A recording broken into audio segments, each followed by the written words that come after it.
Scooby-Doo is one of the most prolific franchises of all time. There have been 14 television series, 40 movies, 15 comic runs, 20 video games, and more. Since 1998, there's been a new release, be it film, show, or play, every single year, with some having as many as 5. Let's take a look at the original Scooby-Doo Where Are You to see what made it so successful. We're not only going to look at a single show, or season, but this is the start of the Scooby-Doo Project, where I'm going to go over every single bit of media I can get my hands on in release order. Hang on tight, it's going to be a bumpy ride. Scooby-Doo was created by Hanna-Barbera, a company that got its start in 1940 with Tom and Jerry.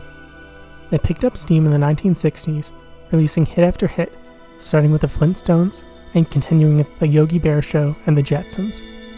After this, there was a relative lull, with their most popular shows doing well, but others like Johnny Quest, The Peter-Potamus Show, or Space Ghost being relegated to Harvey Birdman characters.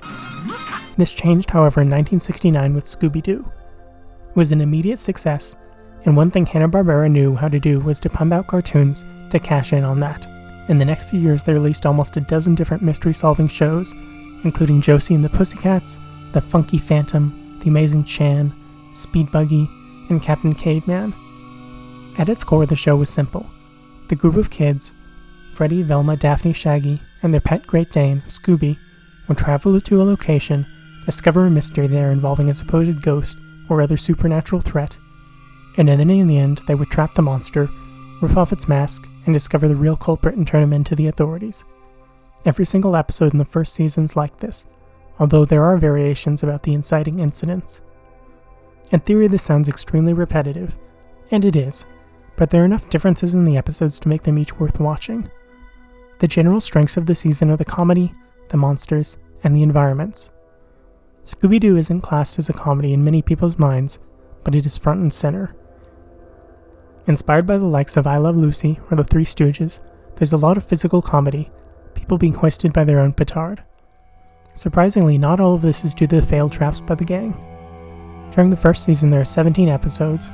Of those in 9 episodes, a bit over half, something goes wrong and Scooby or Shaggy end up in their intended trap, which leads to a slapstick sequence that eventually will catch the monster.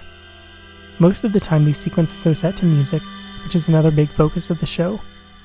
In many ways, it harkens back to the silent movie era, as almost no dialogue is required to understand the stories, or even the mysteries. I removed all the dialogue from the first episode, and watching it back, none of the meaning is lost. The images alone are enough to understand the antagonist, the environment, and the counterfeiting operation. This just shows how significant visual storytelling was at the time, especially due to the audience of children. It also means the show could be seen internationally, even without subtitles, it would still be watchable entertainment. The monster design is another highlight. Each episode has a fairly unique theme, including a robot, pirate, abominable snowman, clown, and a number of different specters. They're all intimidating and even scary for young enough kids. It's hard to say what the most iconic villain is, although looking at the second feature film, it's probably the Creeper and the ghost of Captain Cutler. Regardless, because of the Monster of the Week format, there's a unique antagonist every time, and seeing the new designs is always a reason to watch another episode. While the animation of Scooby-Doo can be rough at times, and reuses a number of different poses and walk cycles, the actual painted backgrounds are very beautiful. Whether it's an abandoned theme park, haunted castle, or cavernous museum, it helps the atmosphere tremendously. Dark and spooky when it needs to be, and light and colorful when it doesn't. In terms of the themes of the show, there's a few that stand out. The first is the surprisingly anti-capitalist message. Every single one of the people who are caught is doing it for money, be it buried treasure, cheap land, or hiding a criminal operation. In some cases, there's a justification. They're going out of business or having found a job. Most of the time, it's just pure greed. The Scooby Gang, however, works diametrically to this, demanding no payment and working to uncover mysteries out of the good of their hearts. It goes even further than this, as in a number of episodes, the gang uncovers treasure or hidden wealth and returns it to the authorities. It fits with the hippie mindset of the time that giving up material wealth was good for the soul and abstaining from engaging in capitalist systems was a form of nirvana. There's never any explanation for the mystery machine or how they travel so much. It's simply implied that the world takes care of the mundane things.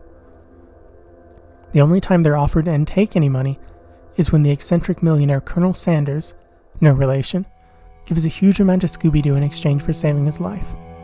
In the end, however, it's all Confederate money, which has some unfortunate implications. Now let's talk about the world of Scooby-Doo. In most episodes, there are 5 or less people aside from the main gang. There's the eventual culprit, oftentimes the owner of the location, and the police officer at the end. Some of the culprits are a team of people, although it's most commonly a lone individual.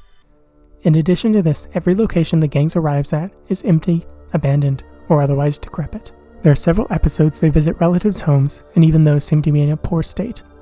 Overall, it presents a very dismal picture. So is Scooby-Doo post-apocalyptic?